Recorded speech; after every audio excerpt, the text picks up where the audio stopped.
Oh, Carrie's head is not on screen, and I don't think her mic is set up to the right thing. 1 second. You didn't do anything wrong. Chill out. There you are. I didn't set it up properly. Oh, no, okay. I was just making sure I didn't say hello.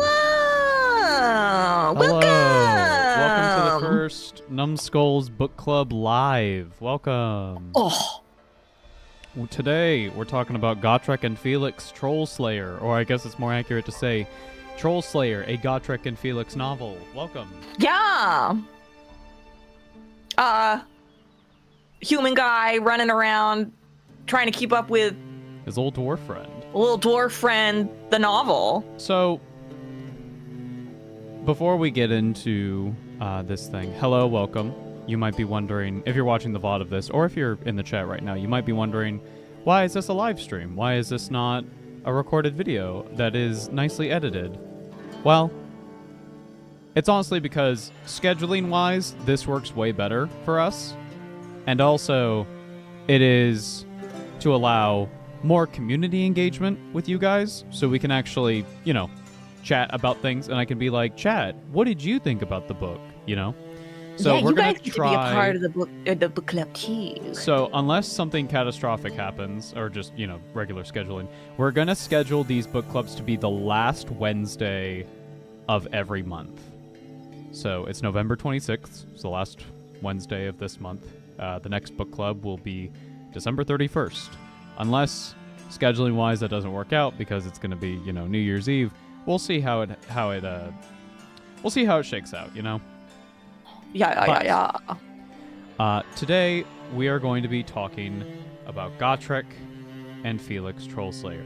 My love, this is your first Warhammer fantasy novel. Oh my goodness. You've read You've read two 40K books. We started with I have Infinite and Divine, and then Flesh and Steel. And we have those up on our playlist on the channel.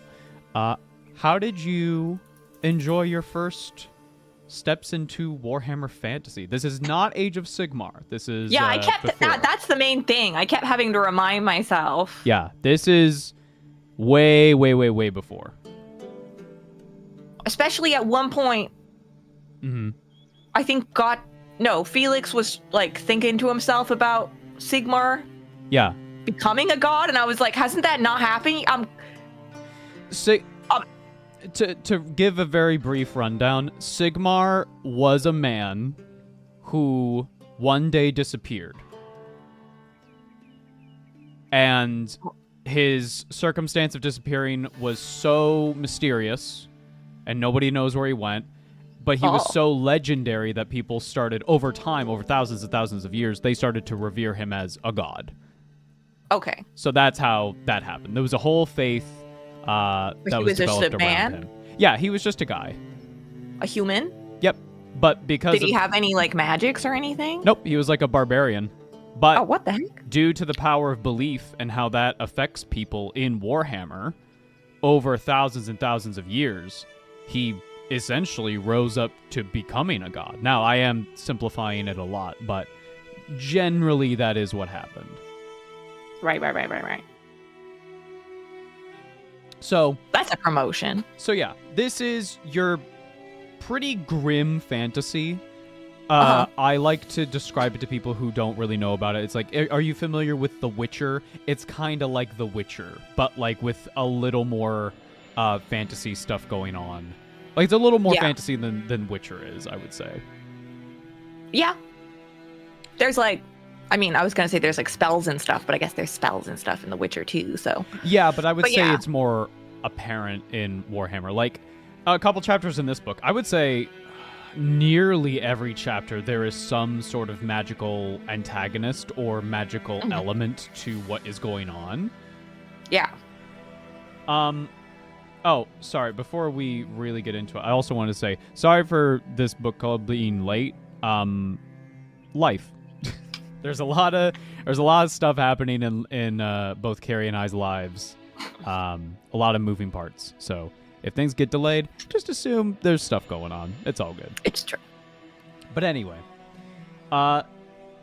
Trollslayer is the first book written by William King for Godric and Felix, and it's a bit of a weird one. This is my second time reading it. I've read Trollslayer and Skavenslayer before, but Trollslayer is really weird because Godric and Felix started as just a couple short stories, and this is a collection of those short stories. Yeah. These were published in a magazine, right? Originally? Something like that. I don't know exactly, but what I do know is it makes this book kind of hard to get through, especially on a second read. Because I was going through this book and I'm like, okay, chapter 1, okay. Chapter 2, pretty damn good. Chapter 3, awesome. Chapter 4, okay. And then chapter 5, peak. I love chapter 5. Right. But then there are 2 more chapters, and they're kind of whatever. It's paced really strangely.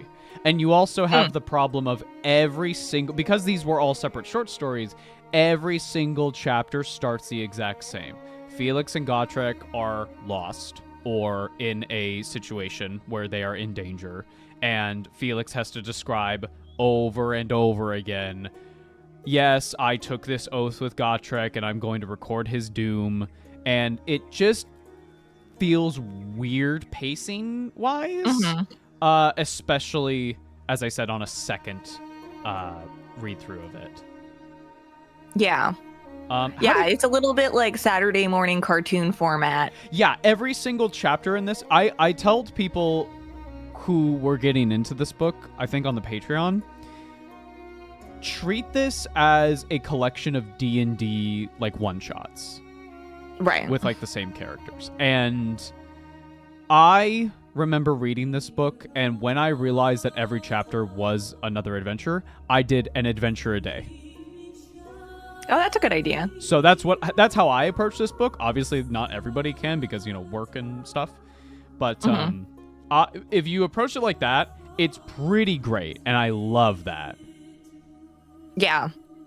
I remember when we were talking about reading this book, you were like, it'll be easier because it's actually just a bunch of short stories put together, and I was like, oh.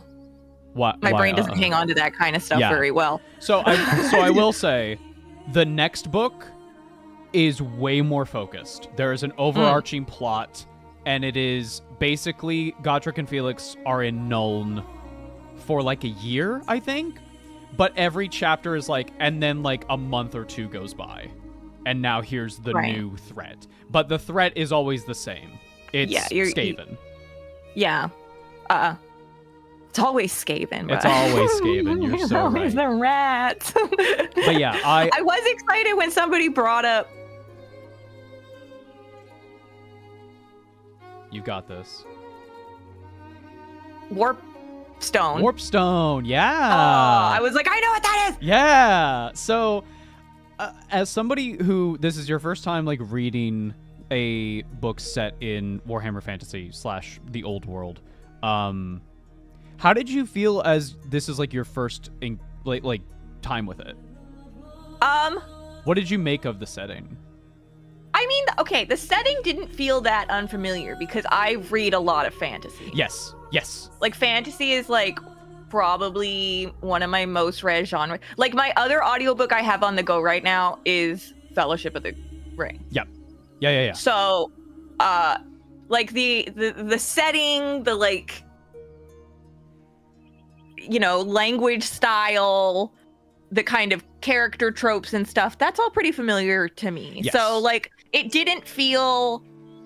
Like, it wasn't like when I first read a 40K book and I had to be like, okay, wait, what's this vocab They word? said Like, obviously some there are word things. And I have no idea what it is, and then you go, oh, it's coffee. Yeah, but they called there's it like less else. of that because I'm more familiar with the lingo, and obviously I've, since we've been chatting Warhammer for a long time, I know some of the like I was like, oh, Warpstone, I know what that. Yeah. So there it is. I think reading something like Fellowship and just being overall familiar with things like Lord of the Rings is perfect because it's such an easy sidestep because Games Workshop copied like so many things from it. Right. Like, if you know basic fantasy, you're already pretty familiar with Warhammer fantasy because you have the dwarf. And what is he? Oh, he's stubborn and aggressive, and he hates elves. And I hate trees, manling. They remind me of elves. I hate trees. I always have. And then you have the human who's way in over his head.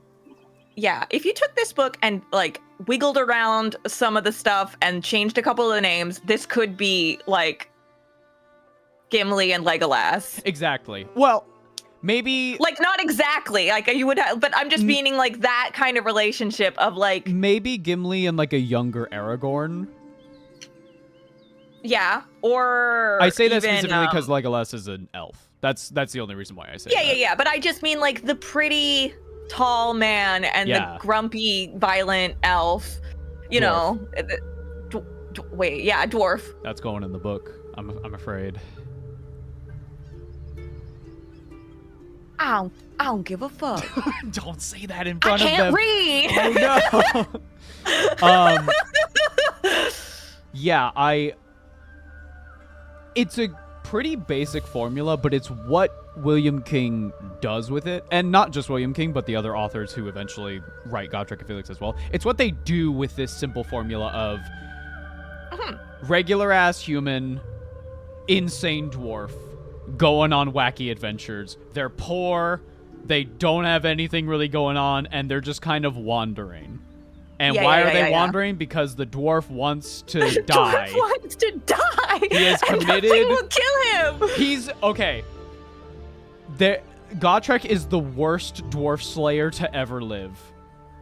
Because their whole purpose is to die in battle, but he doesn't die in battle. So he's like one of the best warriors in the world, in history, but he's the worst slayer to ever live. So with the term, okay, dwarf slayer, that's because he killed their dwarf, right?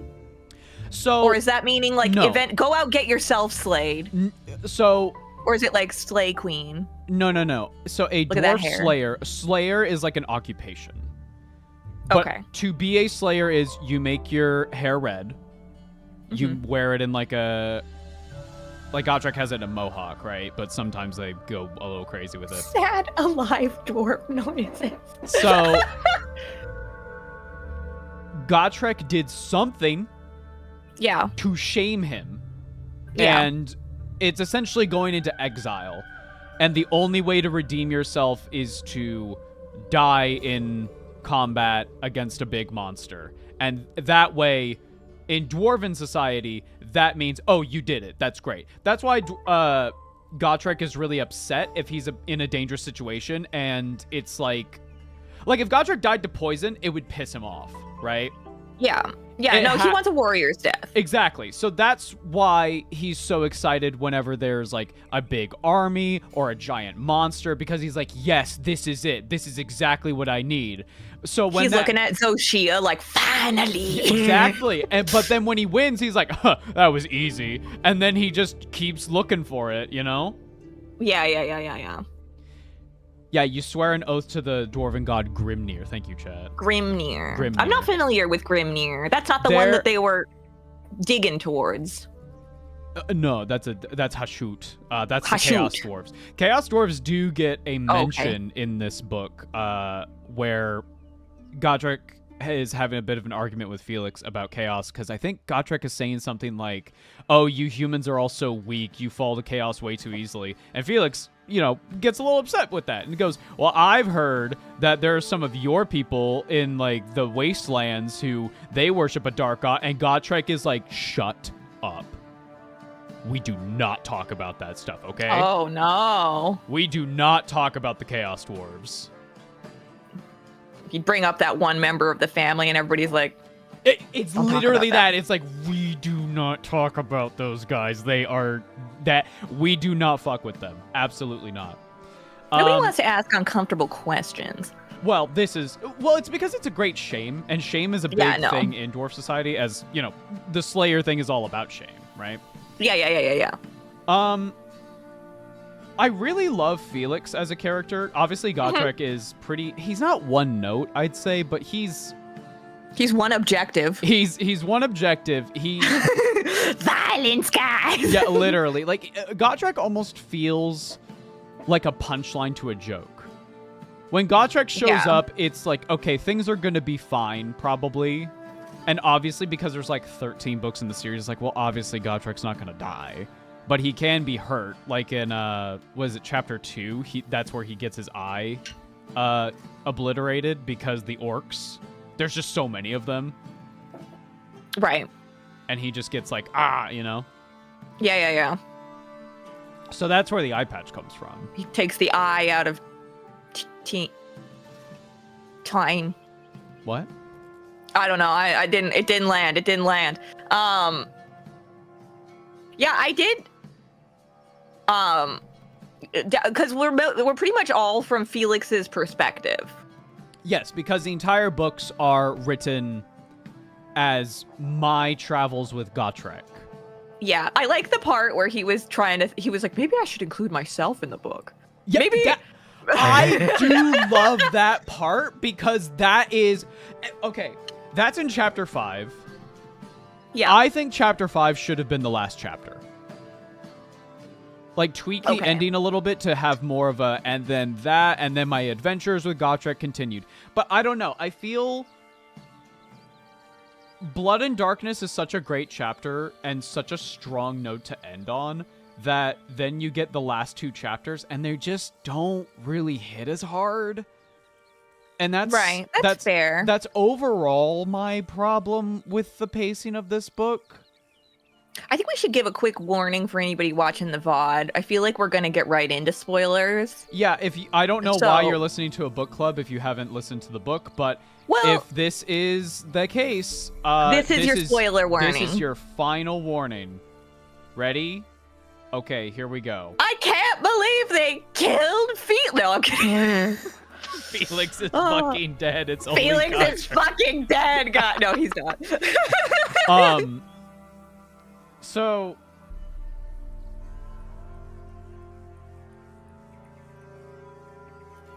okay. Do we want to just go through chapter by chapter? I guess. I feel, you'll have to first of all, could you give like a 3-sentence rundown of this god that Grimnir? Yeah. Oh, Grimnir is like the dwarven god of like warriors, slayers, that whole thing. Oh, okay. Like, if I remember right, when the dwarven slayers, the reason why they turn their hair red or like ginger or whatever, and they do the mohawk, that's because that's what Grimnir looks like. Oh, okay, that makes sense. Yeah, so they are like... You think he's just going to grocery stores in every town being like, they don't have the hair dye, man. Like, it's bear fat. That's why Gotrek smells so bad.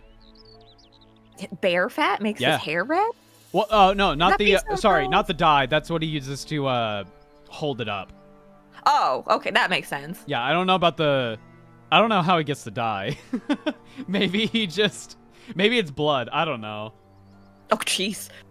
I mean, that's proper Warhammer. Okay, so let's go through chapter by chapter, and we'll give our thoughts on it. Obviously, these are like all short stories, and then they were put into the book, so they're, it's a little whatever. First chapter, Gahinishnack. I wrote... It's German, right? Yes, so the Empire in fantasy is very German coded. Like, the Emperor is Karl Franz, and they have like an industrial revolution. That's partly because the primary archmage of the College of Magic is attuned with the wind of metal. Wind of metal. Usually, yeah, so metal magic, metal bending, that kind of thing, right? So that's sort of caused an industrial revolution in the Empire, which is something that Skavenslayer kind of starts to get into, because they start to hang out in Nuln, which is like the industry hub of the Empire. That's where they have like all the cannons and the guns and the steam tanks and stuff. That's where they're going crazy. That's where they're like, a dude will walk up into the office, unscroll like a giant tapestry and be like, trains. yeah. You would be like, yes, gnome, yes, please. So, Gahinishnack. This, I wrote in my notes, this is a pretty standard, it feels like a one-shot D&D campaign. Like, this is you're on the road, and then, a black coat shows up, and, now you have to go find where these people are. And there also might be chaos cultists, ? Right. But what if it was chaos? Yeah, and hey, welcome to a lot of the chapters in this book. What if it was chaos? Yeah, it's usually Warhammer. That's usually Warhammer. So, here's the thing. I feel chapter 1 establishes the characters pretty strongly. Other than that, it's kind of whatever. They stop a cult, they save a baby, and then, it's revealed that the son who went missing is actually the leader of this cult. Oh, no! What? One thing, and I don't know if the lore... I can't remember if it was mentioned or if it wasn't written into the lore yet. Gahinishnack is the day where... Well, the night that, like, magic is the most volatile, and that's where, like, people get up to evil shit, right? It's the evil night. All it's like Hallows Halloween. Eve. Yeah. Yeah. But what I don't think they mention is that Gahinishnack is random? So is it like a full moon? It's, so you know the evil moon made of warpstone? It's when it is, like, I think the closest to the planet. Okay. Yeah. So, because it's warpstone, you know, it's going to make magic all, like, weird and stuff. And then it shows up, and then everybody goes, oh, no. But, yeah, and it makes everything all spooper. Mm-hmm. And that's why, I feel like I read Gahinishnack is, like, bad German for Night of Secrets. But I might be making that up. I mean, it just kind of... Oh, somebody else just said it. Oh. It's just kind of fun to say. It is fun to say. It's not fun to spell. Gahinishnack. Gahinishnack. I'm like, what? but overall, I think the chapter is fine. I think it serves its purpose well, which is just establish these two and their dynamic. Mm-hmm. You know, if I was reading the original short story and it was just this, it wasn't like part of the book or whatever, I would be like, yeah, I would totally want to see more adventures with these guys. And then like a year later, or like 6 months or whatever later, you would get the next chapter. Yeah, it's a pretty good chapter. I liked it. Next chapter is called Wolf Riders. This is where we start to see a trend that I think is, if I remember right, followed up in Skaven Slayer. Felix goes and falls in love. He falls in love with this girl in a caravan. They're on their way to the Border Princes. We'd love to see exiled. A guy. And you know what, Felix? Kind of the Riz Master. He's kind of gets laid. You know, he's got the blonde hair. He's got pretty eyes. He was a noble. He was kind of a noble guy. Yeah, but then he got, like, you know, political and tried, you know, it went bad for Felix. Yeah, we don't know what he did, right? Well, so we kind of do. It's mentioned a little bit. I'm gonna probably get the detail wrong, and chat can help me. But basically, Felix did not like the taxes that were being forced on the people, and so he was part of a protest that the guards, like the cavalry, was deployed. And Felix got canceled. And he almost died. But Gotrek saved him, and that's how they met. They got drunk. Felix made the oath, and now here we are. Oh, sorry, he's not a mobile. He's from a merchant's family. So yeah, he's just kind of rich. You shouldn't be making very big decisions under the intoxication. I forgot it was a tax on Windows. That's so weird. It's so Warhammer, though. True, that's true. Hi, Cody. 3. What is that? 3. You want sunlight?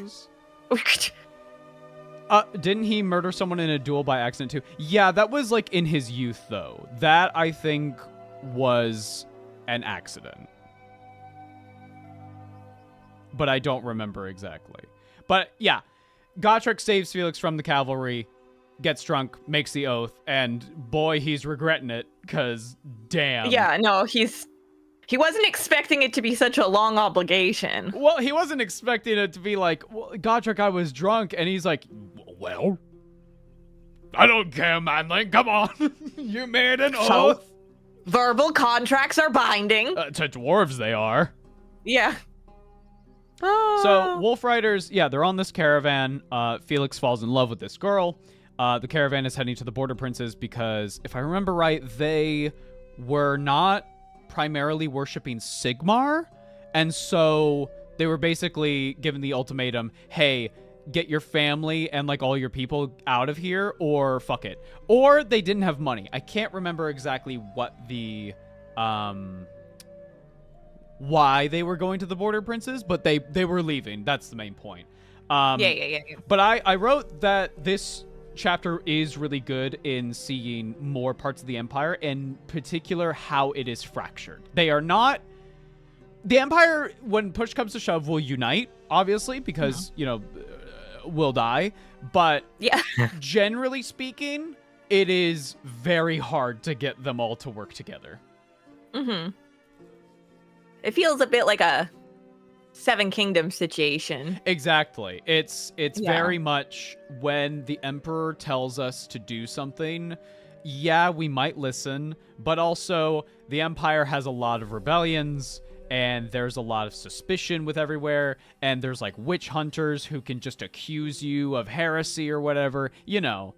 It's your basic, like, okay, like living, I would much rather live in the Empire than anywhere in 40k, but it's not going to be like a perfect life. You're still going to have stuff that sucks, but it's better than welcome to Planet Orphan Stomper. Orphan Stomper! Welcome to this planet. Like, it would be much easier compared to that. Yeah. Yeah. Anyway, sorry. Oh no, I was just gonna say, like, it's a little bit more just you live in medieval times as opposed to you live in hell. Yeah, exactly. You know. Oh, Glitter Bounce in the Twitch chat says, his disinheritance occurred due to the following events. A fatal duel while a student at the University of Altdorf. Felix was involved in a duel where he accidentally killed another student, Wolfgang Krasner. Expulsion and disownment. The ensuing scandal led to his expulsion from the university. His father, in anger and shame, disowned him and gave his birthright to Felix's brother. Yeah. Oh, okay. And then, you know, Felix gets involved. Oh, sorry. There's more. Thank you, Glitter Bounce. Fugitive status, penniless and without family support, Felix became an activist and participated in the infamous window tax riots in Altdorf. He became a wanted man after Gotrek saved him from the Reichsguard Knights, and they both fled the city with a price on their heads. Yeah. Zach Panzar has a great point. Is it just holes in the walls, or is it for the glass? Like, does the door count? What if you have a vent? This is a particularly large window. You walk through it? How strange. Extra tax Taxes. On that. That counts as 3 windows, you know. Oh. But yeah, Wolf Riders eventually gets to its climax when they find a mansion, and, well, first they're attacked by skeletons, mysteriously, because it was a tomb and somebody opened it. That's weird. They get to a mansion, and they realize that there are goblins following them. And more than that, there's like a shaman. So they fortify as best they can. Walls get broken down. Felix goes inside the mansion to check on everybody. Uh-oh. Somebody's been killing all of the leaders of this faction, including the lady that Felix had a crush on. And they were, like, looking to settle down. No! And it was the fucking nerd the whole time. And then Felix got really mad and just absolutely fucking killed him. But I mean, fair enough at that point. That's fair enough. It's your classic tragedy of just, I'll kill you. So Unfortunately, in this chapter, Felix had some thoughts of settling down. And, unfortunately, he is back on the road with Gotrek. And then they decide that they're going to Carrick 8 Peaks, where our third chapter, The Dark Beneath the World, happens. I like this chapter. This is my second favorite chapter in the whole story, because I feel it's just a good adventure of just going down into a big dungeon and then fighting a boss at the end of it. It was really cool. There was like a chaos troll at the end. Unfortunately, the rest of the party died. Obviously, Gotrek and Felix didn't. Felix gets a new sword that the Templar, he died, so he took the sword. The one with the runes? Yeah. Spooky rune sword. Spooky rune sword. Oh, yeah, and Gotrek's totally not magical axe that he cuts his thumb on, and then the runes glow. It's not magic. It's runes. It's fine. It's different. That's just lighting, not magic. It's different, you guys. It's fine. So, yeah, I feel like chapter 3 isn't all that complicated. I thought it was just pretty good. It's like a setup chapter. Yeah, it feels like the conclusion. It feels like the first 3 chapters are like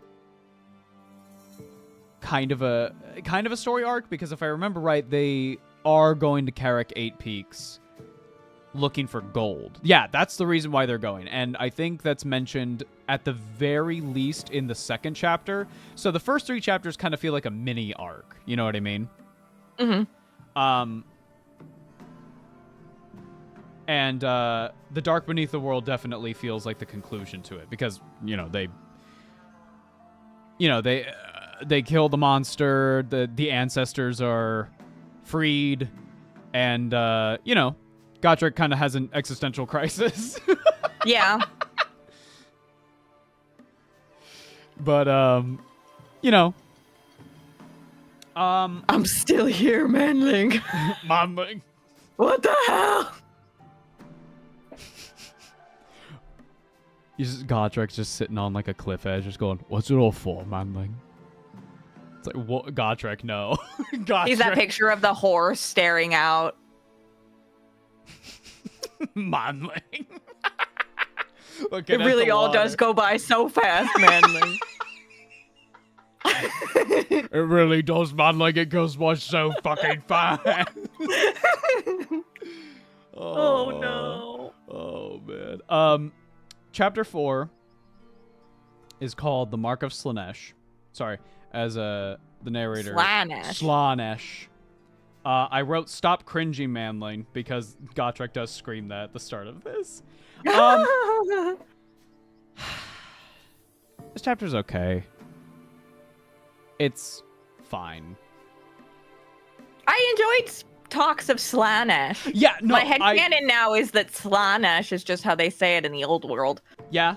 I wrote specifically, I love the representation of Slaanesh in the example of gifts and purchases in Wolfgang's collection are now boring him now. Like, I particularly remember he has like a book of Cathayan poems or something, and he's like, oh, at one point I would stare at the brushstrokes of these words for hours, but now they're just so boring and simple. And I'm like, oh, this is such a great representation of Slaanesh. And then when the lady that he's gonna before she comes in, he's like, I have the carpet perfectly in the center of the room, and my clock is perfectly on time. And I'm like, okay, this is the more interesting part of Slaanesh to me. It's not the, sex, drugs, rock and roll, whatever, right? It's the obsession. It's like, never enough. Yes, that's the part where I'm like, yes, this is what people need to focus on when they actually talk about Slaanesh. It invokes like people who struggle with addiction. Because like, the first time you do a drug, it's like, oh, this is fine. Like, I could probably do this like a not harmful amount. And then you get to people like selling their family's stuff, and like, it's such a You have Emperor's Children in 40K who are like, yeah, I've done every drug, but have you taken the population of an entire planet and melted it into a drug and then smoked it? The Philosopher's Stone? You're gonna smoke the Philosopher's Stone? Dude, if you handed a Noise Marine the Philosopher's Stone, they'd be like, fuck, yes. Get the roll out now. They snort it immediately. Yes, man, yes! They melt it down, put it in a needle. Yeah, that part of the chapter I thought was really cool. Oh, and I think the best part of Mark of Slaanesh is Felix is going to get the flower, and he has Gotrek with him, and Gotrek doesn't know what's going on because he, like, hit his head or something. And he has to pick the flower at this specific mountain at this specific time, and so he's going, and he keeps seeing the deer. And there's this deer that keeps following him, and he's like, huh, that's weird that there's this deer following me. And then, uh-oh, it's a beast man! Oh, no, and there's so many of them! They're ambushing me! It's like the beastman's whole thing is ambushing! Oh my god! But the best part, listening to this the second time, I can't stop laughing. Dude, Beastman walks up to Felix. I just want you to know, you're not that clever. I know that your friend is just faking, that he's pretending he doesn't know where he is so that we'll get close and then he'll slaughter us. I just wanted you to know that you're actually stupid and we're smarter. Good day. He just leaves. And then also, I like the idea of a beast man, like, trying to appear like a deer. Like it's like walking more delicately. It's so good because then Felix immediately like goes down to his knees and is like, "Thank you, Sigmar!" Because he's like, "I'm gonna die, man." It's so good, dude. It's so good. Oh man, absolutely fantastic. Also, we get like a look into more Beastmen in the next chapter, but yeah, overall, I think overall this chapter's okay. It's fun for the moments of that. Oh, also, I did like that we're not exactly sure if it was the medicine that Gotrek had or the fact that he just like he had like a super concussion. Was it the medicine that made him better, or did he just kind of go like, "Ah, I'm back"? He just shook it off. He just tanked it. He needed to walk it off. I think he got hit in the head again. I don't remember. Either way, it is really concerning when you see Gotrek, who in all these other chapters is a psycho, just going like, "Oh, Felix, we let's not be mean to these people." And it's like, Gotrek, I need you to punch. You are not yourself. You need to punch. Kill this man. He's gonna fucking punch me. Okay. Dude. Yeah, he did get hit again. Thank you, chat. I couldn't remember if it was if he got hit again. Oh man. Okay. Let's talk about my favorite chapter. Right. Chapter 5, Blood and Darkness. Okay. I literally wrote in my notes, peak, I'm afraid. I'm afraid. This dude, oh, I love this chapter for so many reasons. A, awesome arc, great story. Right. 2, awesome look into how chaos works, particularly those on the path to glory. We follow this lady who's a chaos champion. She's at the point. Justine. Yep. Justine. She's at the point. Justine. She's at the point where she's about to become a chosen. Like the armor is fused to her flesh. She is not she's on her way to becoming like immortal, and she has a bit of a crush. Well, maybe this demon has a bit of a crush on her. A demon prince is basically having her go and do all these things on her path to glory so that she can become stronger and stronger and stronger. Eventually become a demon prince herself. That's the end of the path to glory. And there's a bit of a prophecy, and she has to kill everybody in this village. And she goes and does that, but there's one person who escapes, and it's her daughter. Now this is a tragedy. I really, really love when Justine is in the camp looking at all the beastmen. And you get to kind of infer what god they closely like align with. So you have like the one that's like his hair is perfect and it's blonde, and it's like, okay, well obviously that's like more of a Slaangor. And then you have the one that's more like a bull and he's like a berserker. It's like, okay, you're more like a Korngor. And then you have the dude with no eyes. And he has like a necklace of eyeballs that he sees out of. It's like, okay, that's like more Zinchi in my opinion. And then you have the ones that are rolling around on the tapestry covered in poop. You're like, Jesus. I don't want those ones in my warband. Get them out of here. Can we burn that? I don't like that. But yeah, I think Justine's story is an awesome look into not only how chaos corruption works, but also how she is like not sure, because she was assaulted and had to she had a child. Yeah. And she gets her revenge, but after she gets her revenge, she's like, well, I don't know what to do now. Mm-hmm. Like she starts to hesitate, because once she has that revenge, she's like, I'm starting to have doubts. Like, was it worth it? And, you know, she eventually gets to the point where she is like looking at her own child. And do you think the prophecy was that she would kill her own child, or that she would, because what was it? It was like no warrior could kill her, right? Oh yeah, no, that immediately stuck out to me as like no man can kill me. I'm like, okay, so it's gonna be like a civilian or like a dog or like your own daughter or yourself, or I mean, like, if a witch ever comes to me and is like, you will not die by cyanide, I'm gonna be scared of everything but cyanide, right? You will not die by choking. What? We won't kill you today. What? Yeah. What? So the beastmen attack the village.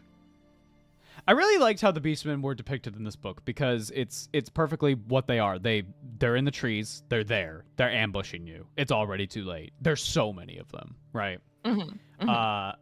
And it also helps when you have a stolen dwarven cannon. You blow up the wall. But Justine goes in and she sees her kid, and she reasons that, the prophecy is kind of metaphorical, because she's like, I don't even care if I kill my child. Therefore, I've already like completed the prophecy. And it's like, nope. That's your hubris. That's your make-believe. Yeah. She's like, I don't know. It's interesting, because you'd think, I guess Khorne doesn't really have a specific agenda for her. The demon outside prince, of her own goals now. Yeah, the demon prince seems to be doing this obviously because the demon prince, what does every demon want? They want souls. So Justine has dedicated herself to retrieving souls for I can't remember his name, as a Kylus or something like that. Anyway, she's retrieving souls for this demon prince, and he's slowly corrupting her. And this was the interesting thing that I was trying to pay attention to this time, because he keeps calling her beloved. And I'm like, is he love bombing her? like not exactly, obviously. That's probably the wrong word, but you know what I mean? Like yeah. When she does see him, she describes him as like, he's like perfect. He's an immortal being with like, it's less, this is like I'm somebody I'm in love with, but like this is what I aspire to be. Yeah, I think it's like an idolization or even a familial kind of. It's It's, I can be this one day if I just keep going. Right. It's like a parasocial idolization. Yeah. But not really parasocial because they know each other. Yeah. But it also doesn't help the fact that she has extra pressure to do this because, you know, if she shows any weakness whatsoever, and this is a problem with all chaos, not just Justine's situation. Did you show any weakness? Okay, I cut your head off, I take your position. Sith shit. Yeah. It's everybody is clawing their way to the top. Exactly. I will fuck you over. I don't care. Yeah. Because it's all about me. Like, excuse me, I got a piece of black pepper in my throat. Because like the whole chaos side is literally like based on like betrayal and violence. Mm-hmm. You know, at some point somebody's probably going to betrayal and violence you. Mm-hmm.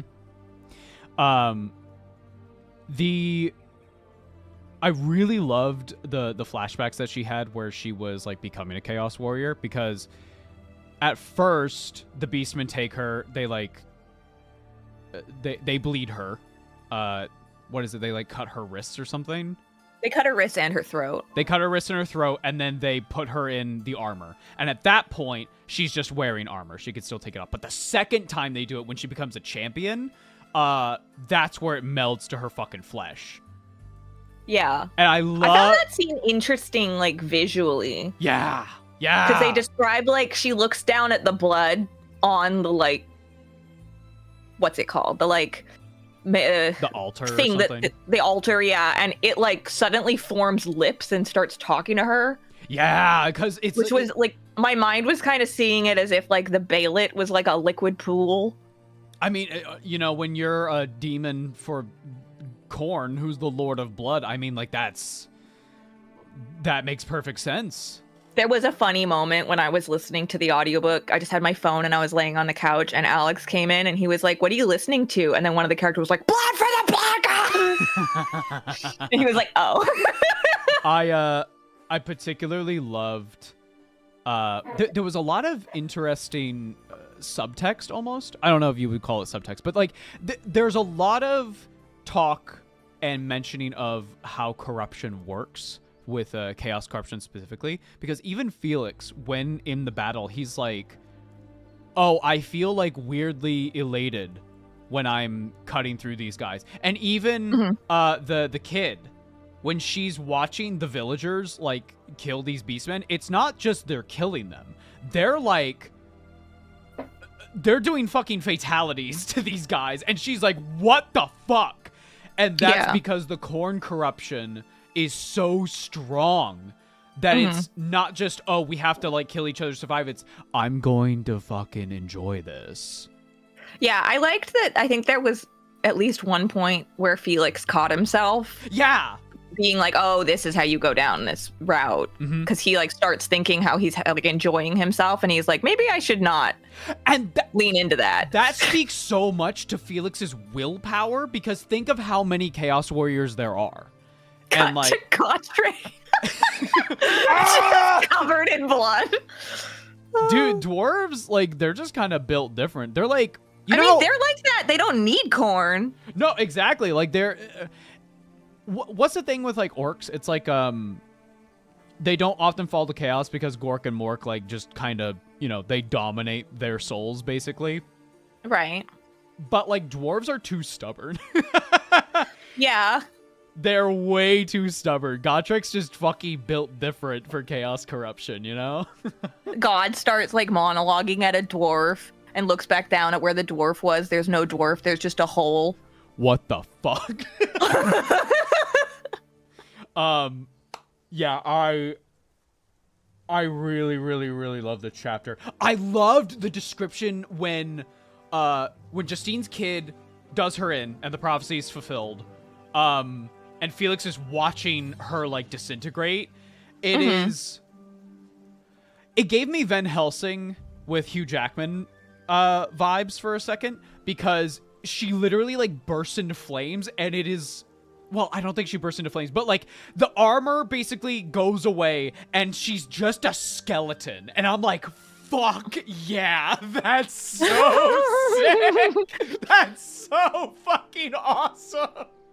Yes, man. The expectations of women, right?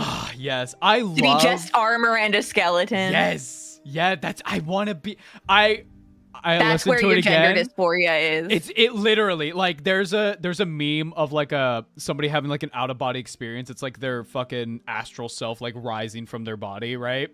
And the text is like, my morals leaving the second the bad guys have cool armor. And I'm like, that's me. That's very fair. Evil actions? Ooh, cool armor? Now we're talking. Fascism, but cool robots. It's fine as long as there's a cool robot. Smile. Yeah. Oh, man. Yeah, I absolutely love Blood and Darkness. If this ended, if it was this chapter and it was the end of the book, I'd be like, perfect, no notes, love that ending. Yeah. But there's 2 chapters I left. enjoyed getting a little Zinchi. Okay, yeah, no. So I always enjoy getting Zinch. I remember not liking the Mutant Master, but on this the wizard? Yeah. Yeah. The guy, okay. Yeah. He does one of my favorite tropes, which is, I'm gonna be immortal, immediately dies. It took me years to find the art of transmutation, Felix Jaeger. Years! But I have perfected it, and I will now kill you! Ah! Immediately gets his shit stopped. Ah! Oh. I loved the village is all in on it because this guy is taking their kids. Mm-hmm. And like, oh man, it's so cool. But the fucking okay, you know how we're all like the Grimdark? I really liked the Grimdark in this chapter because they fight off a horde of mutants. Yeah. And they're like, tell us where the kids are, and he's like, where do you think they fucking are? Right. And Felix is like, oh, and then he fucking launches him off the cliff. Yeah, Felix is savage in this Dude, chapter. He like sneaks up behind the like Duke, Prince, King, I'm not sure, and like just smacks him in the head with the hilt of his. Yes. Like, bro, that's savage. Dude, Felix, when Felix has such a strong sense of justice. Yeah. And like that's why I think it's so important that he's the perspective that we see and not Gotrek. Yeah, because otherwise you're just watching this berserker run around. Oh boy, Ryko like killing carving again. through flesh. Yeah. Oh, man, it reminds me of that. It would be similar to that chapter in Overlord, in the light novels, where Ainswell Gone summons a bunch of like eldritch horrors to fight an army, and then I think it's like 3 pages of the word splat in all caps. No. And it's just it's such an effective like, oh. It's like the Hodor chapter. Yeah, it's fucked up. I was thinking it would be funny to have a chapter written by Gotrek. Incomprehensible. Yeah, well, it would be funny because I feel like his wording would be quite childish, but also like I feel like he would spell things wrong. Oh, and like yeah, it would be like the formatting would be atrocious. Like, what's a paragraph? I like you turn one page, there's like a drawing of like a chaos warrior with like stink lines, and it's like, oh, okay, I get it. There's a drawing of an axe and a head and an arrow to show the movement of what happened. So you, I want to touch upon your well, I want to build on what you said about like Felix being like a savage fighter. He doesn't think himself as a particularly good warrior. Right. And that is mainly because Gotrek is a psycho. Gotrek is like such a level above Felix's strength that to Felix he's like, oh, well, I'm just a normal guy. But Felix is doing some shit that like... Felix has got some DPS. Felix is doing shit. Yeah. Felix is not a bad warrior. He is, in fact, very good. He is a very capable swordsman, a very, very good warrior. Yeah, although every single time he gets into combat, he flips his cape, and then he readies his sword arm. It's like a magical girl sequence. Like it's the same thing every single time. Yeah. Okay. To save on the like animation budget. I can totally see you going like, if we keep reading these books, you're gonna be like, Felix, that's my baby girl. I need him to whimper. Whimper? Wait, what? I'm joking. Is this like? Hang on, I'm about to send you a meme. Okay.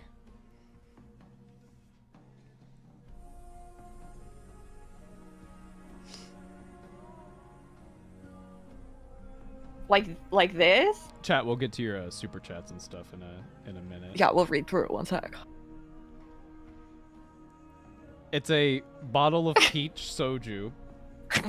The top, 1/3 of it says, "This tastes like juice." 2/3 in, "I'm not drunk yet." 3/3 in, "Nobody's ever touched me here before." Whoa. Whoa. Oh. Okay, well, interesting. No, I do care about Felix. I've like my brain. It was like, I hope he's gonna be okay. Yeah, no, Felix is a good dude. Yeah. Like again, he has that sense he of might like. have killed a kid, but. Well, again, that was an accident. Yeah. That was not the plan. No, yeah. And he feels very bad about it. He's a bit traumatized, honestly. He is. Wee bit. And something. If we want to continue with Gotrek and Felix stories, Skavenslayer, if I remember right, it's been a minute since I read it.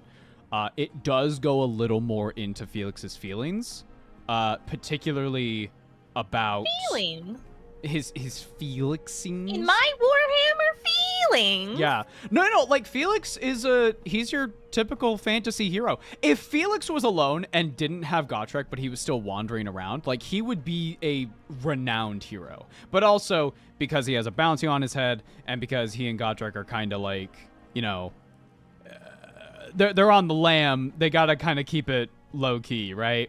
But he gives me a little bit.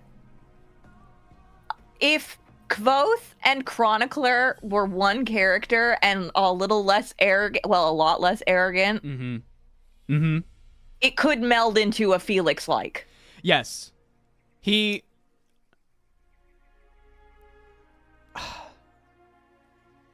I described him as sort of like a younger Aragorn earlier. Yeah. And I think that's... And I mean like a really young Aragorn, because he's like, what, 80 by the time Lord of the Rings happens? In Lord, I think my brain is saying 60 or 80, but I think 80 sounds right. I think he's 80. Yeah. But no, it's cool because like I really love Felix's perspective because we get the point of view of how he sees things and how weird Gotrek is. So you have that like, okay, we're a human like Felix, we have that connection. One thing that Skavenslayer is going to go a lot into is they hang out in the city of Nuln pretty much the whole book, and Gotrek will not That's where the oil's from. The hell up about the fucking architecture. Yeah, because like, that's a dwarf play. Like, so, well, if I remember right, in the first chapter, they're in the sewers, and he's like, "Oh, nah, these are dwarven make walls. They're very good." And then the wall like crumbles, and he's like, "Oh, it must have been manling's shoddy work." Yeah, he gets like a map, and he like rips it out of Felix's hand. He's like, "You can't read this. It's dwarves only." I love Gotrek talking about dwarf versus humans, and it's like, it's really interesting because the human dwarf dynamic in Warhammer Fantasy largely is that dwarves and humans are chill because Sigmar and dwarves go way, way, way, way back. The reason why Sigmar has the hammer, that's a dwarven hammer. The Warhammer was a gift to him after he saved the High King of Dwarves from like an orc raid. And they were like, yo, human, you're fucking sick. Take this hammer. It's called Galmaraz. And he was like, thank you, man. And then he went on to go found an empire and become one of the greatest warriors ever. And now thousands of years have gone by. And now we're here, you know? So dwarves go way, way, way back with humans. But humans are kind of arrogant, so sometimes dwarves step in to be like, hey, don't you fucking forget, you wouldn't be here without the dwarves' help, okay? Are we chill? We're chill, okay? And then they put something in the book. Yeah. On that topic, though, of dwarves going way back, I really liked when Gotrek is talking, I think he's talking about chaos. No, he's talking about beastmen. And he's talking about events from like hundreds to thousands of years ago. And Felix is like, how... He doesn't say it, but he's thinking to himself like, how the hell... This is so weird. The fact that this guy is just talking about this so casually. Oh. Like, because, you know, dwarves live a fucking long time. True. And that also... goes into thought where Felix is like, why the fuck don't human scholars talk to dwarves about this shit? And I think the answer is dwarves don't want to talk about it. Yeah, and they're a little they're a little rough recluse. around the edges. They're a little recluse. Do we know how long, like, what is the average lifespan of a dwarf in this setting?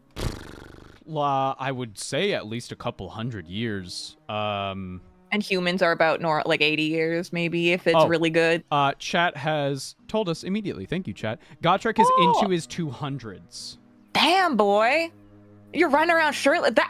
You're looking good, brother. That's great. That's great. Good for you. Good for you, man. Killing it. I hate trees, man. Like, always have. Well, we're going to have to disagree on that. Their lifespan is over 500. Wow. Gotrek is 258 years old. Wow. Yeah, I found I had more appreciation for the Mutant Master. But let's move on to the last chapter. Okay, Ulrich's children. Okay. This chapter is cool if you know what the fuck that is. Right, I think I didn't. Okay, Ulrich's children are werewolves. Okay, I did hear where I went. Oh, I know what that. He says werewolves once. Yeah, that was where I did. It is werewolves. And it was gone. The children of Ulrich are werewolves. Ulrich is another god in the human pantheon. He's like a wolf motif. Werewolves. You get the idea. Yeah. But I remember reading this, and I didn't really know that much about the human pantheon, and I was just confused the whole time. I was like, what the fuck you mean werewolves? And then I did some research, and I was like, oh, that makes more sense. Yeah, it's interesting because this chapter has, like, Felix, similarly to the other chapter with the Mark of Slaanesh, it has Felix separated from Gotrek. Yeah. And so he has to kind of make his own thing. And also Which led to a very funny ending. Yes, it did. The ending is funny, don't get me wrong. Although, because I was reading the audiobook, so I was looking at my phone, and I was like, there's only 6 minutes left. Like, bro. Hello, Manling. How are we going to get out of this? Hello, Manling. I love that Felix, even in his in some of the chapter intros, he's like, we keep running into fucking chaos, man. Like every fucking turn. And then you have like the guard or the wizard, and Felix says something, and he's like, oh, Akredo Zinch? And Felix is like, what? And he's like, oh, never mind, you didn't hear that. Don't worry about it. Yeah.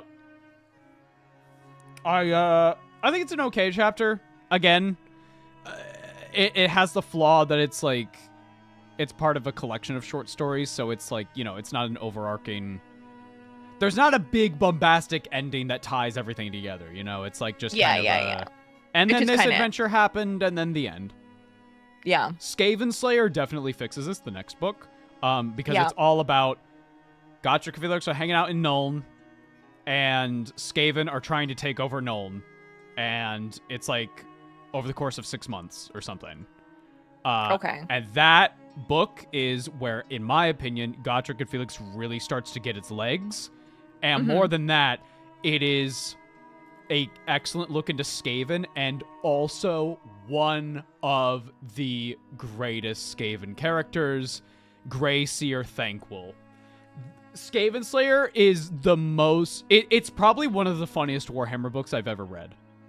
Okay. Because Skaven are... Every single Skaven is exactly like this. Haha, I have betrayed everyone, and now I will be the one on top. I will be the leader, yes, yes. And then the second, like, they trip, right? They trip down a flight of stairs like, I've been betrayed! I am a genius! Is he just quick thinks all thoughts? Yes, the goblins from Final Fantasy XIV are an excellent kind of, like, intro into... Skaven, but like more sinister, and like slightly more actually murderous. Yeah, like Grey Seer Thanquol at one point, I remember in Skaven Slayer, he talks about like, I have my my brood mares or my breeders or whatever the fuck. Like Skaven are evil. They're evil, but they're funny evil. Yeah. They're so evil that it's like, what the fuck do you mean you have, like, a city? And then you look at the city and it's like, oh, this is, like, barely functioning. Held together with duct tape and hope.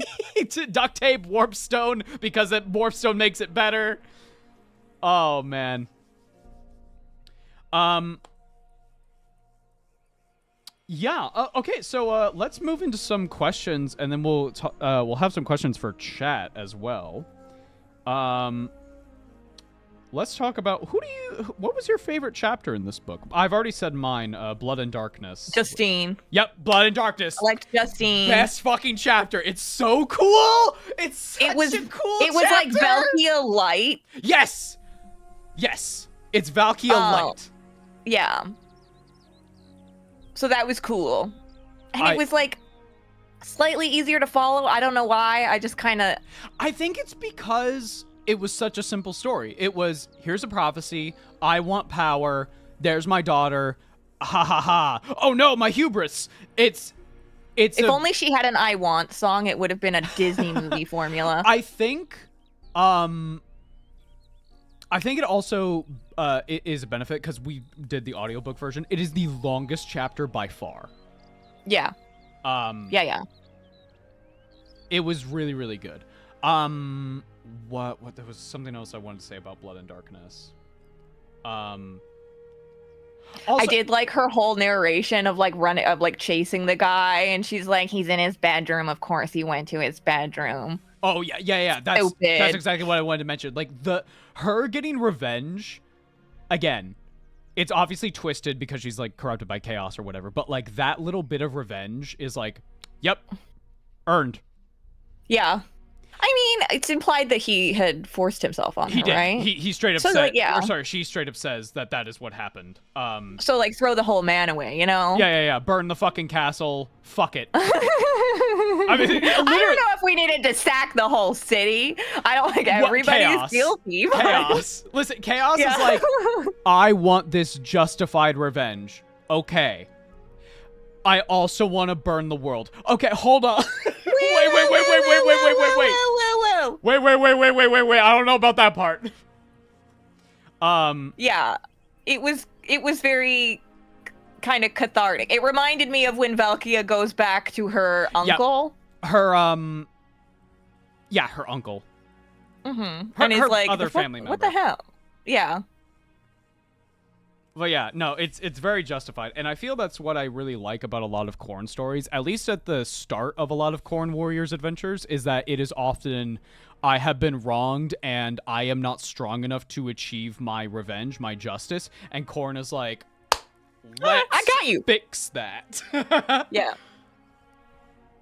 It's very much, it's actually like, It's funny because like a perfect show of like almost how it works is when you're playing like Total Warhammer and you get the pop-up that's like, would you like to make a deal with Chaos? Yes! You'll get this. I would like that. It'll cost this. In the campaign for Total War, you go to every Chaos God's realm for like a boss fight. And Slaanesh's is probably my favorite because it is 6 rings. And every time you pass through one of the rings, it is a better and better reward. And by the end of it, it's like, here's 1,000,000 gold and like one of the rarest items in the game. And it's so good, it's going to make your army overpowered. But if you accept the gifts, you get kicked out of the maze.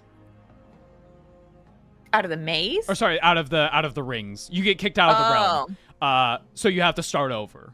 Is the idea, but it's that temptation, you know, and that's fucking awesome. It's like, do you give in to your greed? Do you give in? No. Oh, yeah. Okay. And Corrin is just. It's like watching people on. More blood, you know. Like Wheel of Fortune or something. Would you like to cash out? Yeah, and I'm like.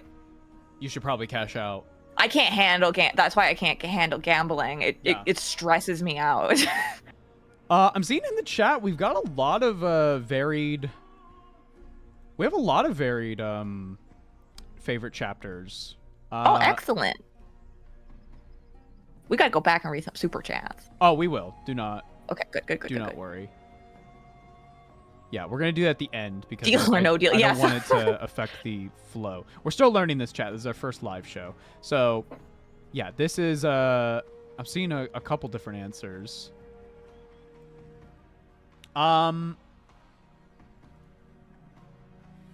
Yeah, I absolutely love Blood and Darkness. Okay.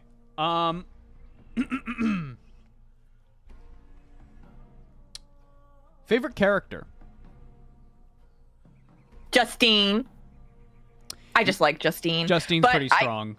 I think out of out of the main 2, I would say Felix. Yeah. That's not any hate towards Gotrek. I just relate to Felix a little more, you know? Yeah, we're seeing his perspective, so you see, like, you know, you get to know him a bit. Every time Gotrek freaking said anything or like ran off, I was like, "Oh, it's our friend Gappy." We have a friend named Gappy, guys, and he's crazy. He's a lovely fella. There he goes. There he goes. I unleashed my Gotrek on this town of chaos worshippers. He needs enrichment.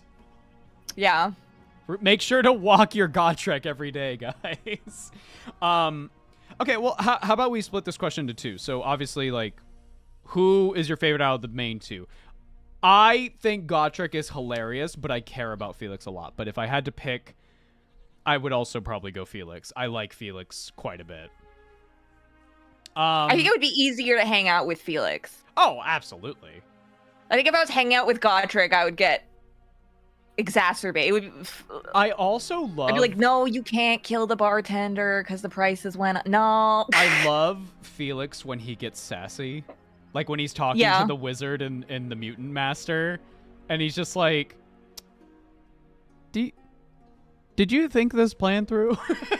Did you think about this more than like 3 seconds?" Yeah, he fulfills the role almost sometimes of like speaking to the story for the audience. Mm-hmm. Like he kind of says what the reader might be thinking once or twice. Mm-hmm.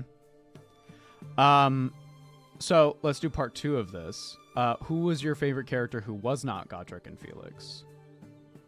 Oh, well, probably Justine. But I feel like that's the cheat code because, you know, you give me a powerful woman and I'm like, oh my God. I mean, that's the answer. That's the answer. No, Justine's a really interesting character. And I think the path to glory that she goes through is really, really awesome. I'm seeing a lot of Gotreks in here. I see a Felix. Gotrek's wonderful. Gotrek is wonderful. He's the punchline to a joke. Gappy has also DM'd me just now. He says, "Tell Carrie the Skaven invented Skype." They did invent Skype. What do you mean? So no, this is something in Skaven Slayer. Skype? In Skaven Slayer, they have like a warpstone like projection, like a hologram basically, and they're talking, and it's like, Yes, you must find... Oh, no. And the other Skaven who are watching is like, Oh, you're freezing, Mighty One! one second! And then he stops for a second. I am not a cat! And then he goes like, Mighty One, we cannot hear you! It's like when my computer just used to turn off the internet mid, like, trial or something. Yes, it's so good. Sorry, it's called the Far Squeaker. Thank you, chat. The Far Squeaker? The Far Squeaker. That's hilarious. It's great. Skaven are such a fucking awesome time. Okay, so yeah, Justine is definitely my favorite character. If I had to not pick Justine...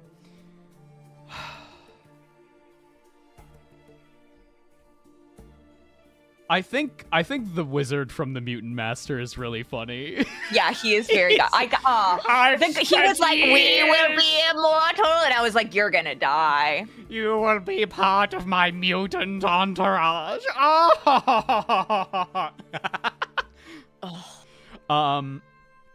Yelling your plans out loud so is such a good idea. What was your favorite moment overall in the book?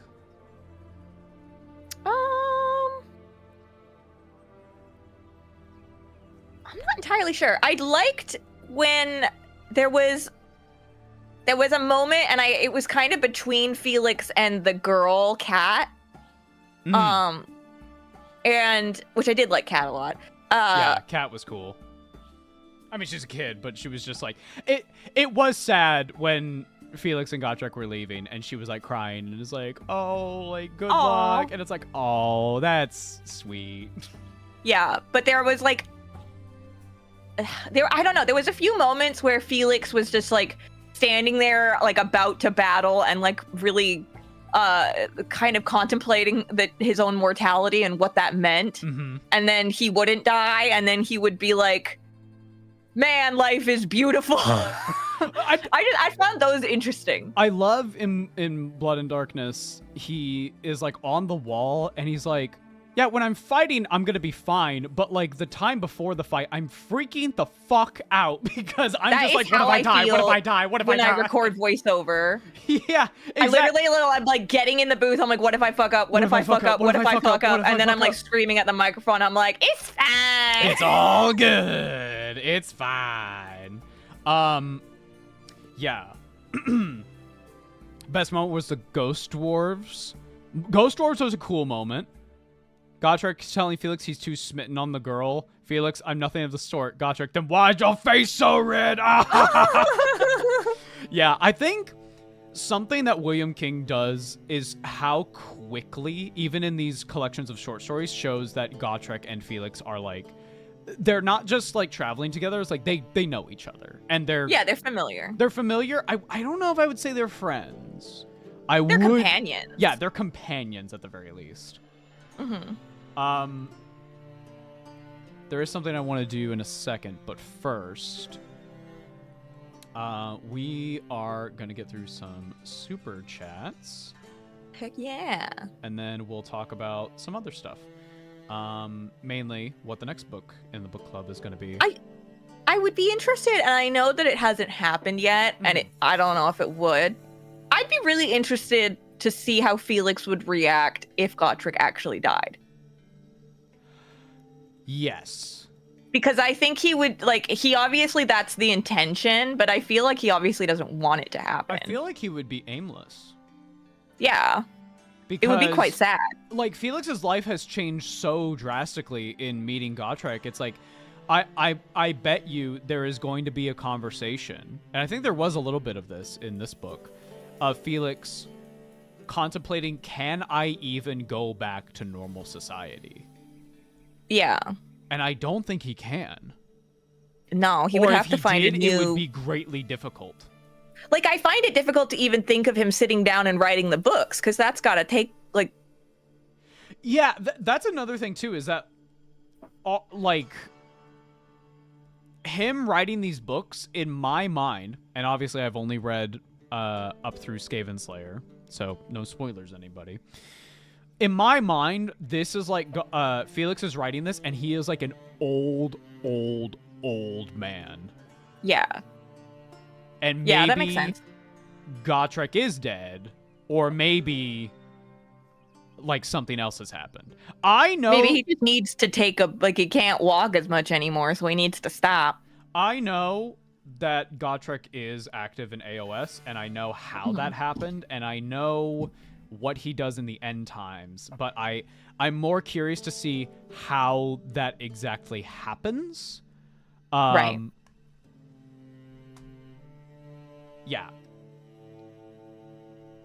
Big Bad Shadow Man writes, their favorite moment was the 1 second Gotrek softens up when Kat says, "I won't forget you." Yeah, there were some interesting moments, particularly with kids, where Gotrek kind of softened up a little bit.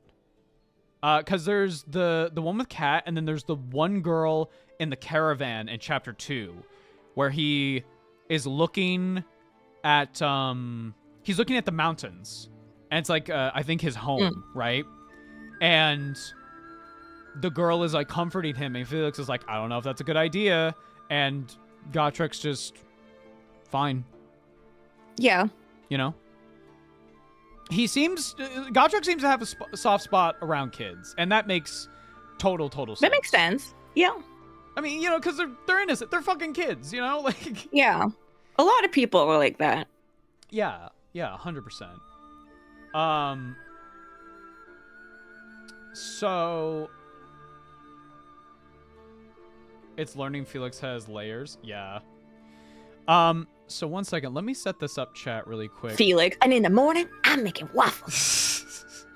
Cow Pie, one of our patrons, has actually... Let me set this up really quick. This is a fun thing that they did. They had out-of-context images for every chapter in this book. Oh, fun. So 1 minute.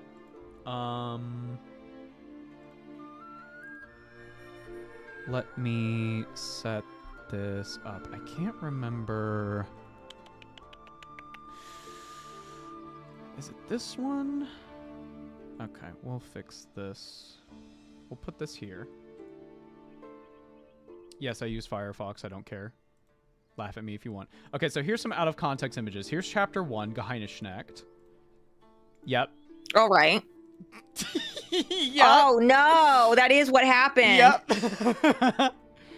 Oh, no. Chapter 2, Wolf Riders. Mm-hmm. Evil Tomb. Mm-hmm. The Battle of Helm's Deep. No! Hamlet. Oh, no. The Dark Beneath the World. Darkest Dungeon. Yep. Oh, yeah. Fair enough. Magic Sword. Yep. Yeah, yeah. Oh, no, man. That's unfortunate. Yeah. And then, yeah, the ghosts. This is good. Oh, yeah. This is good. That is what it reminded me of. Story Arc 4. Oh, gosh. Is that supposed to be Wolfgang? Oh, my God. The Beastman. Oh, there he is. He's sneaky. He don't know. He's doing a good impression of a deer. I want you to know. We're not that stupid. Oh, the flower. Very good. Oh, yeah. Eat this. It's not doing anything. Why is my friend not fixed? The dark... Okay. Our favorite chapter. Cat. Yep. Pud. The Beastman. Oh, yeah. Valkia. Oh, yeah. Yeah. That's what I'm saying. The champion. Oh, yeah. What the fuck is the final? Whoa, that's the Beastman. Hey, those walls look guys. crazy. What have I just... The Mutant Master. Yep. Oh, no. Poison Drink. Yep. Oh, yeah. A series of unfortunate events. Fuck off. Get thrown off the cliff, idiot. Child mutants. Oh my god. No! Felix throwing, what have I done? Aww. And then finally, The Children of Ulrich. Oh my god. Is that a Whoa. VTuber? What on? That's Whoa. a cool design. Why is she waiting for me to give her compliments? Runner! Oh no. The last. That's good. That's excellent. It does kind of feel like adult Scooby-Doo. It does. It does. Zoinks, Gotrek, how are we gonna get out of this one? Oh, but then Gotrek is actually Scooby. Just a Scooby snack is like a murder. Okay, let's go through some super chats. Oh my gosh. Buff Pup is the name of that VTuber. That's fun. Okay, let's go through some super chats. And in the end, she sleeps with Felix. Felix does have sex, canonically. Yes, he does. Canonically. We saw the set. Well, we saw the lead up. I really liked how tasteful that was, where it's like, and then we made love. And we spent the night together, and it was the best. Under a tree. Ever. Under a tree on my cape. It's gonna be cold outside. I mean, we gotta warm up somehow. They went Casca Guts style. Get a room, like. It would freak me out if Felix was like as muscly as huge. Guts. Yeah. Huge as Guts is. Just this 8-foot. Oh man. 450-pound man. Thanquil, the best antagonist in the series, simply is. Yeah, Thanquil shows up in Skaven Slayer, and he's very good. If Gotrek was in 40k, he would have killed Horus because he's too strong to the plot of Warhammer and all setting. There is a meme I saw a while ago that was like, the Emperor of Mankind versus disgruntled dwarf looking for that damn manling.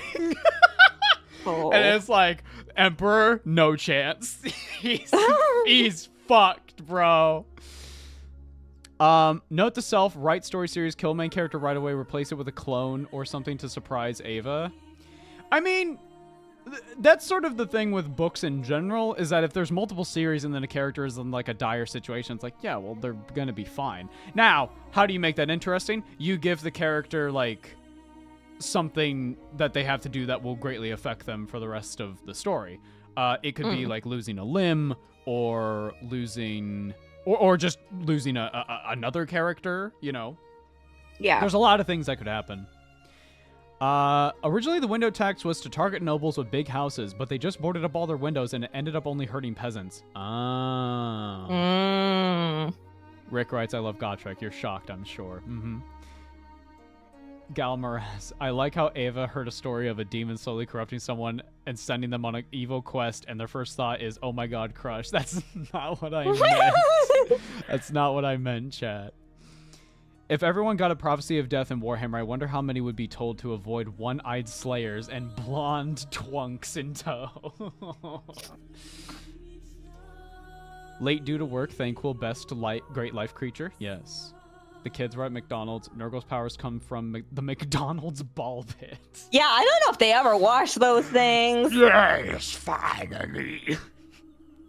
It'd be fucked up if we had a kid and like they went into the McDonald's ball pit and then like suddenly like a great unclean one. You know? If any reason a great unclean one pops up in real life, it's gonna be crazy. I'm glad you guys like the adventures of the tragic twink and the greasy bowling ball of supreme violence. Yeah. Yeah. I love this series. I'll be the first to say Trollslayer isn't the high point. I flat out told people to start with Skaven Slayer. I think Trollslayer, and maybe we should talk about this more extensively. I think Trollslayer is important to getting the vibe of Gotrek and Felix. And even if it is a bit disjointed, because, again, it's a collection of short stories, I do think ultimately it is important to start with it because Skaven Slayer is like such a step up. And was there a troll? Did I miss the troll? There was a troll. Gotrek is called Trollslayer because he killed a troll at some point beforehand. And I think also Slayers are called Trollslayers. but I cannot remember. But there was a Chaos Troll at the bottom of the Carrick 8 Peaks. Right. Next book, Skaven Slayer? Question mark? Maybe. We'll talk about that at the very end.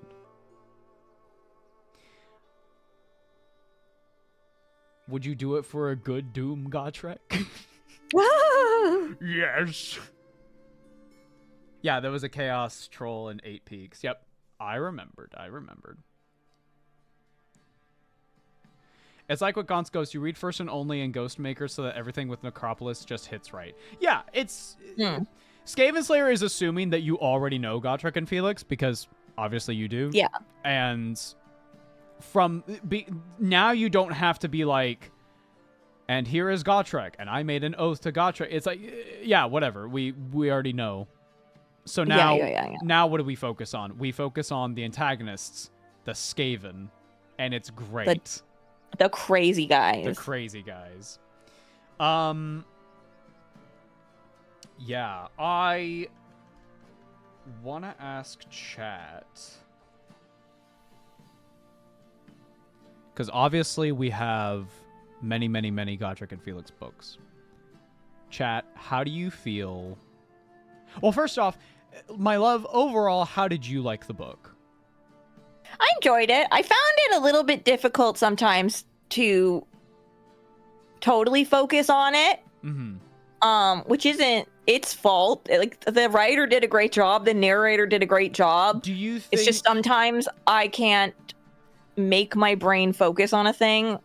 Do you think the short stories being kind of only loosely connected didn't really help with that? Yeah, I think it made it more challenging. Like, I think for me, I've said before, it takes my brain a little longer than the average person to, like, set up and my, like, a story. Well, like, set up the rooms in my thought palace of, like, the concept of a story or, like, the characters in a story. So, like, once those rooms are set up, I get a lot of payoff. Yeah. But until those rooms are set up, I'm like, what's happening? So if you kind of keep restarting the story while I'm trying to set those rooms up, I get a little lost.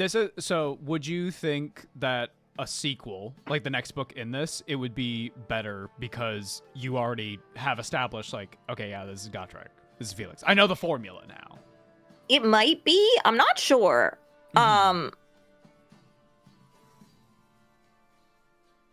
Yeah. I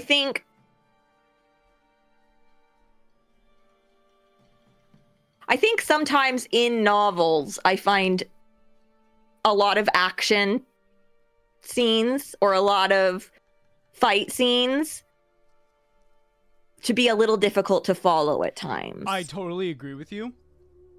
And I think a big part of that is because these are short stories. And every one of these short stories had, like, some form of combat other than, like, a couple of them. But there was always, like, some sort of, like, encounter that occurred. Gotrek turns into a Beyblade. Yeah. I think Skaven Slayer does it a lot better because there are just some chapters where it's like, we don't know what's going on, and then, like, a rock gets thrown through the window and it has a note attached to it, and it's clearly written by a Skaven, and it's like, please come to the docks. I promise it's not a trap. Ah, yes. So, yeah, I feel I had the same thoughts as you do,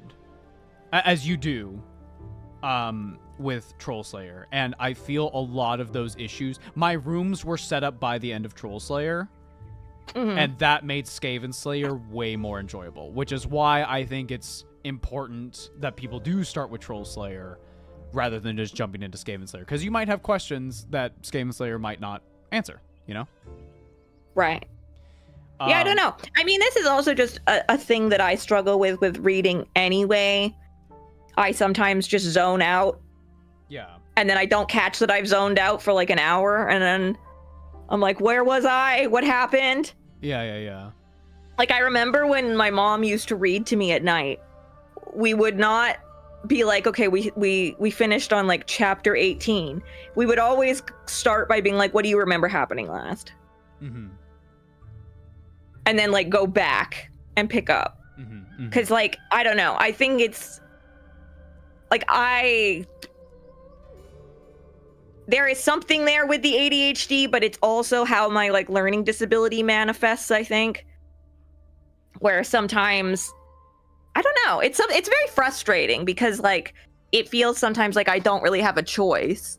Mm-hmm. Like there have been times where I've sat down and like read a page to myself 10 times and I couldn't tell you what was on that page. Mm-hmm. Mm-hmm. So, and like some things just pull me in a little bit better. Like I was frustrated with myself because I would turn on Gotrek and Felix and then I would like listen to it for like an hour and a half and I would turn it off and I wouldn't know what the heck happened. And then I would turn on like Fellowship of the Ring and listen and like I probably could have like told you everything and I was like, why, brain? Why? I mean, and I feel like that sometimes comes across like in school. It was a real problem because teachers just kind of said that I was lazy or distracted or whatever, right? Mm-hmm. Which was frustrating because again, I didn't really feel like it wasn't a choice I was making. Mm-hmm. I having a learning disability or anything like that, it's really frustrating because sometimes you have to do 4 times the work mm-hmm. to get less of a product than the normally abled people around you. Yeah. And then everybody's like, you didn't try. And it's like, but then I spent all the time on it. This is why, and people watching this might not know, or, you know, watching the VOD or live.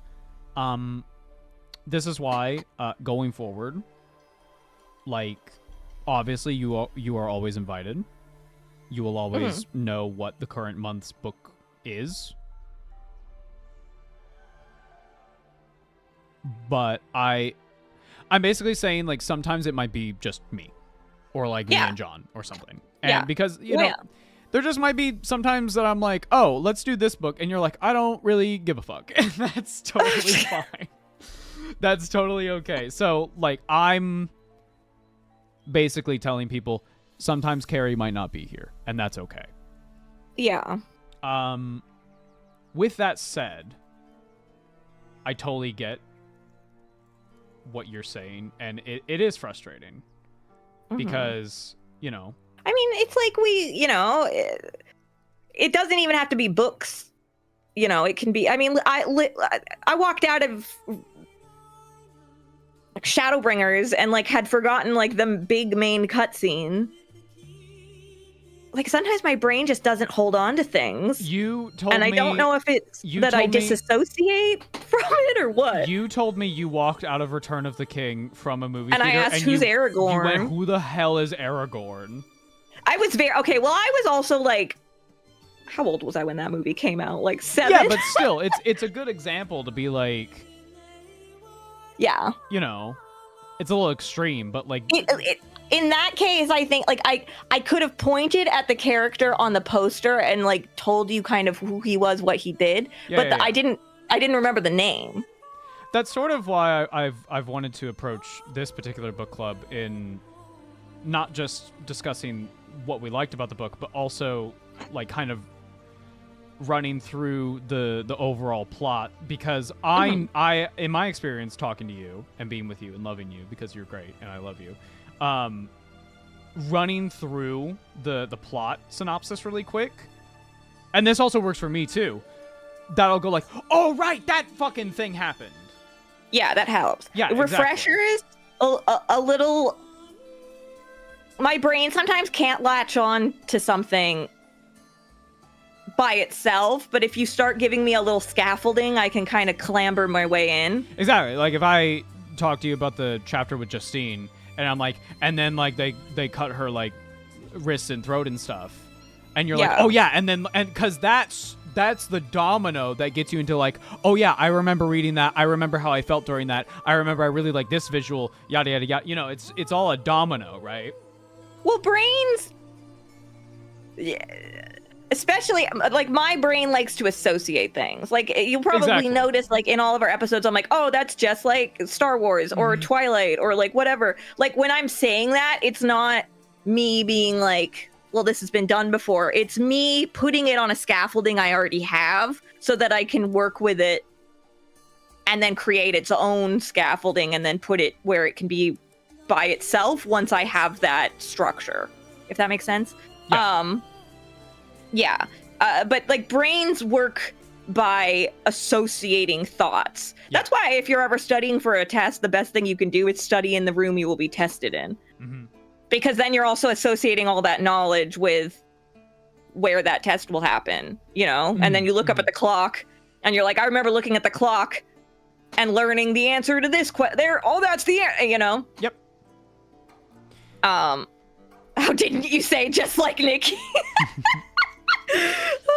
So, yeah, with all that said,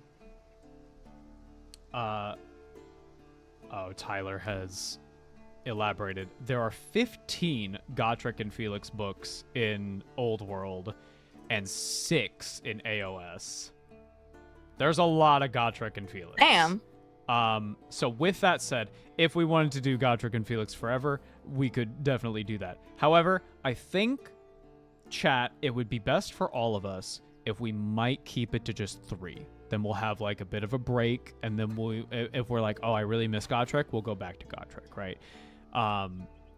So this is all to say, next book, Skaven Slayer. Duh. We're moving right on with Gotrek and Felix's story. We're going to Skaven Slayer. To the rats. To the rats. Again, I've talked a lot about Skaven Slayer this time, and it's because I think that's where Gotrek and Felix really hits its stride. Any problems you had with Trollslayer are, in my opinion, fixed by this book. Okay. So chat, the schedule might change a little bit because the last Wednesday of December is New Year's Eve, December 31st. We might shoot for a different day, but we'll see. We'll see. But for now, mark your calendars. December 31st, Skaven Slayer. Sometime around there. Do we get Thankful? Yes. Skaven Slayer is the introduction of Gracie or Thankful. Excellent. Yes. Funny rat. Yeah. We are approaching our end of the time that I wanted to dedicate to this, about 2 hours. We're actually almost hit the exact mark. Thanks, everybody, for coming on by. This is our first live show, so it's a little rough. Sorry, we're going to fine-tune it as time goes on. But thank you all very much for attending the live show.